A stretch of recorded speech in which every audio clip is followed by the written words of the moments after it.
Hello everyone, MadMac388 here. I am from the Visual Flight Hub, VFHUB. We're a group dedicated to visual flying, um, as well as maintaining a friendly atmosphere. We're on Dischord. If you're looking for a great group of guys to fly with, look us up. Today we are reviewing the Piaggio P149.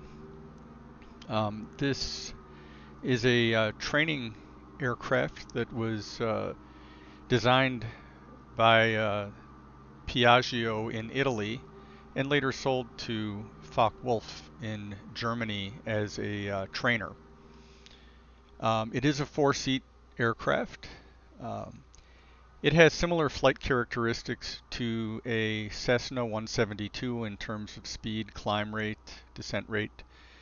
Unlike the 172, it does have some aerobatic capabilities. It also can carry much more weight than the 172. This plane does come with a downloadable manual that is quite thorough and covers startup and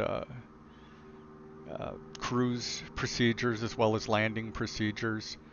Some things to be aware of that are not included in the manual are this rather important switch, which is shown in a picture but not included in the startup procedure. If left out like this, which is the default, you will not be able to start the plane. So it should be pushed in prior to startup. Also, the manual does not discuss the cowl flap lever, which as Microsoft Flight Simulator currently models overheating and things like that is not terribly important. But if you're interested in keeping your gauges cooler, this flap should be opened during startup and taxiing and climbing, and then at cruise it can be closed. That's how it works on most complex airplanes that have cowl flaps. Not entirely certain about this plane, but we'll give that a try and see how our gauges do. The parking brake is located here. The manual is in, and the gauges are in, the manual is in English, but the gauges are in German. There is this feature which may be better implemented in the future. If you click on here, you get supposedly English labels, and if you look, it does indeed say parking brake and free over here, and I believe if we look in closer, set. So with this little pointer pointing here, the parking brake is set. If we move it over here, it is free. Now many of these controls do work with a simple mouse click, and some do not. The cowl flaps, for instance, work with the scroll wheel on the mouse. Similarly, the carburetor heat works with mouse clicks. Does not work with the scroll wheel. This is the propeller control, and it works with the scroll wheel. We want it full forward for startup. Throttle also works with the scroll wheel and not with mouse clicks. Of course, all of these controls can also be set up on devices if you have them. So for starting this plane, we have the battery is located up here. We'll turn on the alternator, which is a fuse that is off in the default. It needs to be turned on by pushing in. And then we will prime. Again, mouse clicks work on the primer 3 to 4 times, depending on temperature. We want the fuel pump on for starting. And the magneto, we will turn to both. And then we will engage the starter. And we have startup.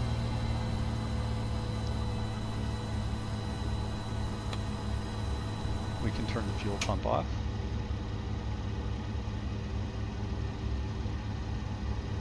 And we can fire up the beacon light, the oil gauge, fuel gauge. We don't need panel lights in daylight.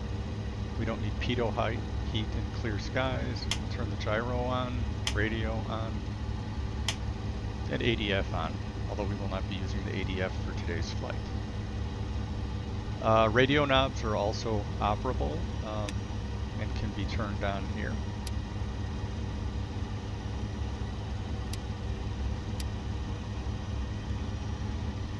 This will be a very brief flight just to demonstrate the capabilities of this plane and general procedures for operating the plane. Fuel is currently on left. We'll turn it to both. Make sure we still have fuel flow, which is right here. Then we'll turn it to right. Again, checking fuel flow. And we'll turn it back to left.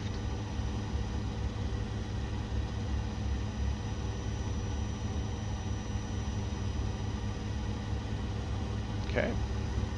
So for purposes of this flight, we will take off on the nearest runway, which is runway 13.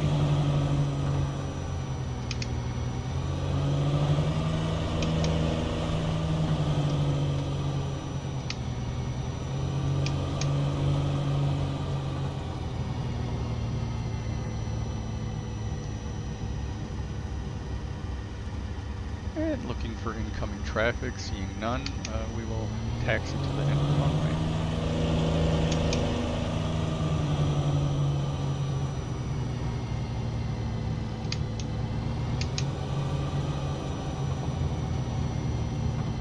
Today we'll be flying to Hartford Airport, a neighboring airport. Should be a relatively brief flight. Just enough to get up in the air, establish cruise, demonstrate maybe a stall and a loop, which this plane is capable of, and then land at Hartford.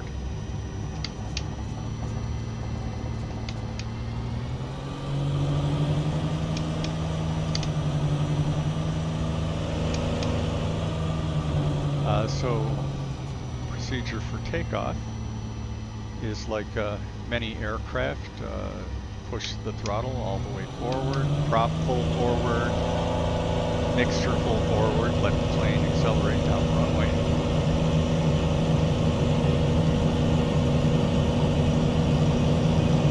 Watching the airspeed indicator located right here. It is coming live.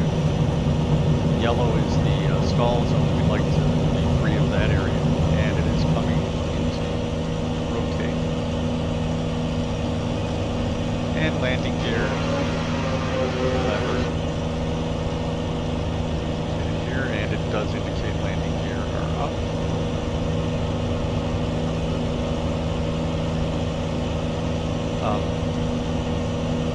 Whether you're using English or German, the gauges are in kilometers.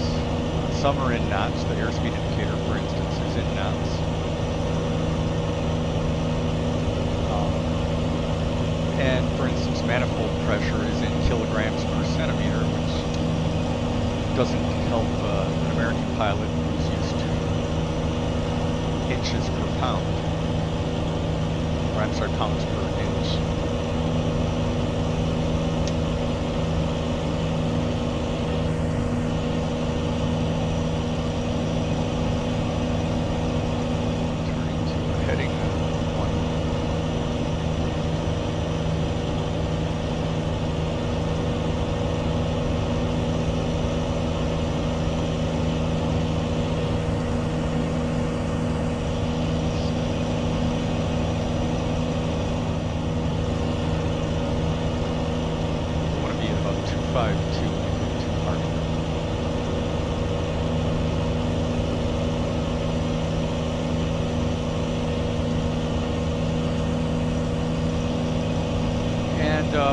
clear of 1,000 feet.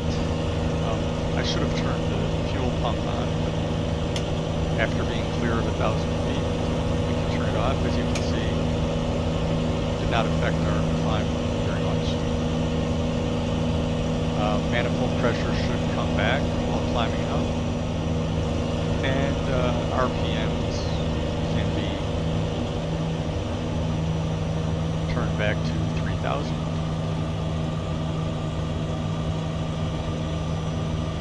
Since this is a relatively short flight, we will climb to 3,500 feet.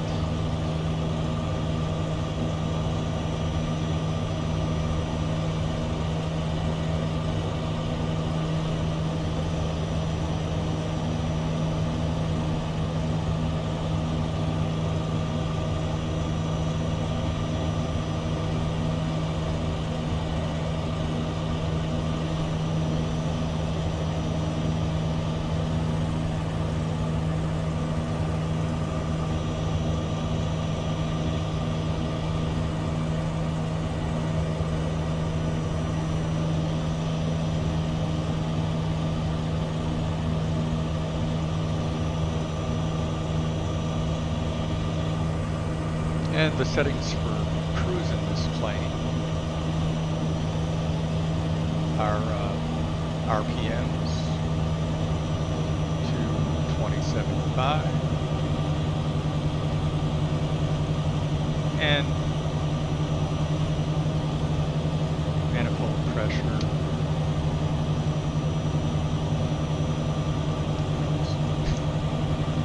we'll pull manifold pressure throttle back to 75%.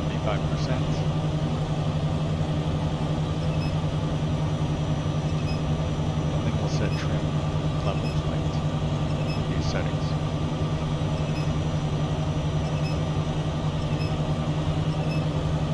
Now at this point, like many planes in Microsoft, setting the mixture setting, which is the square knob in the middle of the console,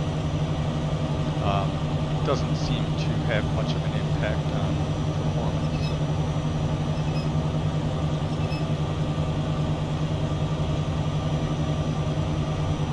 One way or the other, if you do pull it back too far, it will cut off the engine.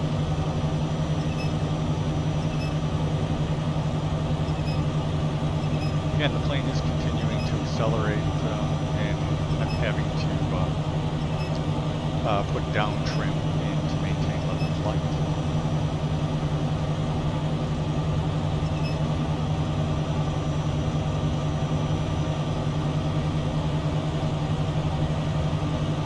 The lake just to our 11 o'clock position is Hartford Lake. The airport should be to our right.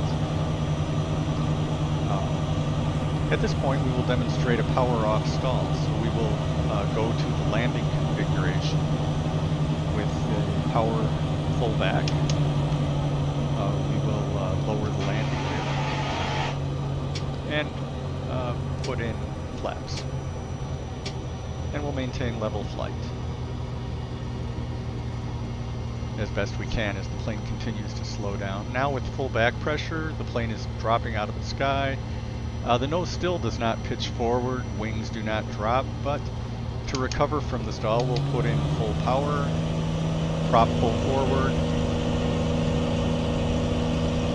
and release back pressure, and the plane recovers quite easily from the stall. We can now take out the flaps,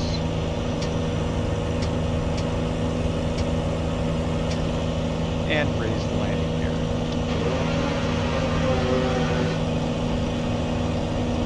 Now, while we have full power, we'll demonstrate, we will continue level flight, let the speed build up.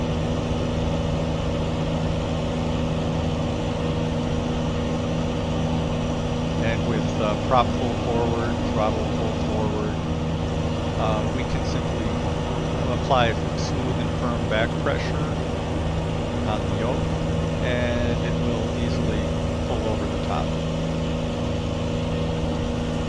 And we'll take power out as it comes through the bottom, continuing with firm back pressure to keep the speed from building too much. And we can put power back in, bring the RPMs back to our cruise, and proceed to partner, which is right ahead of us.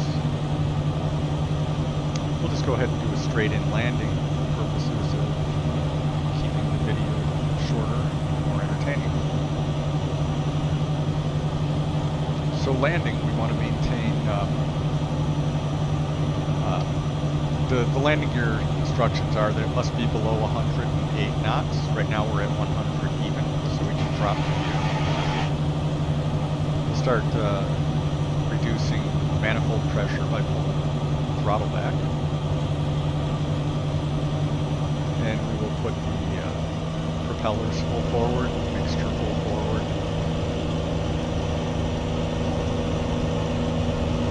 Cowl flaps could actually be in while in cruise and while descending. When climbing or taxiing, we'll want the cowl flaps on.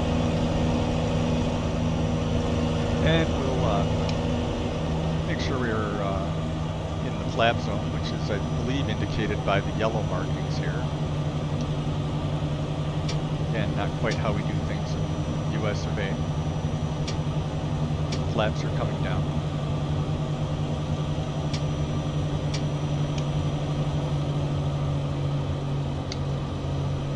Plane is descending relatively sharply and at a relatively slow speed.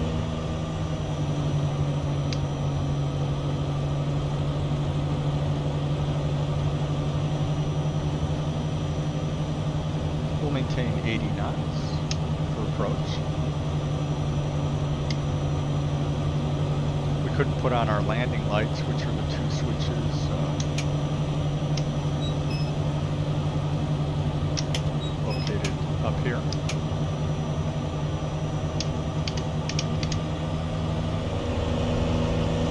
Not required during daylight hours. I do like to let people know when I'm coming.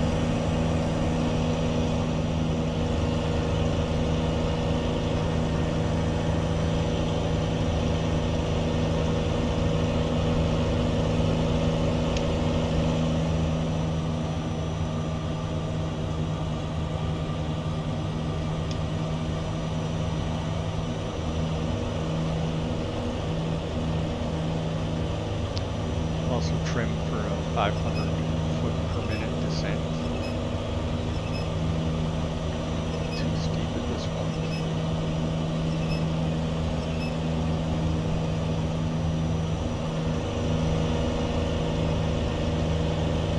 That looks better.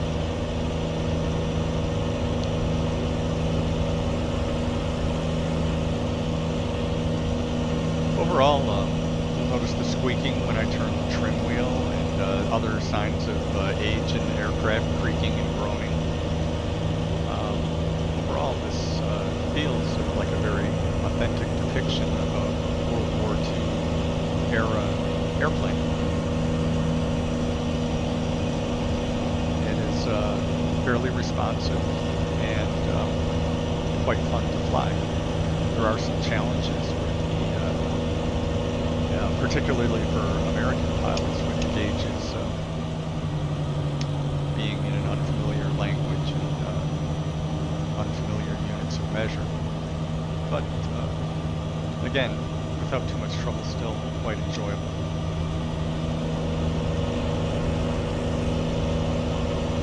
So, confirm gear down.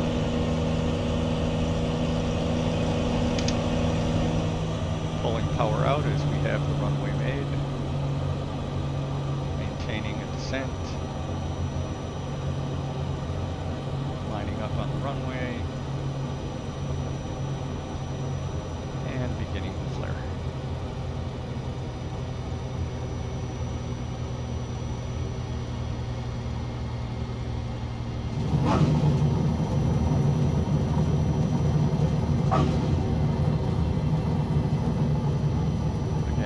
Relatively simple aircraft to fly. Because of its very gradual stall characteristics, it makes quite nice landings possible. And shutdown in this aircraft is similar to others. You can use either the idle cutoff with the mixture. Another option is to use the fuel cutoff, which then kills the engine.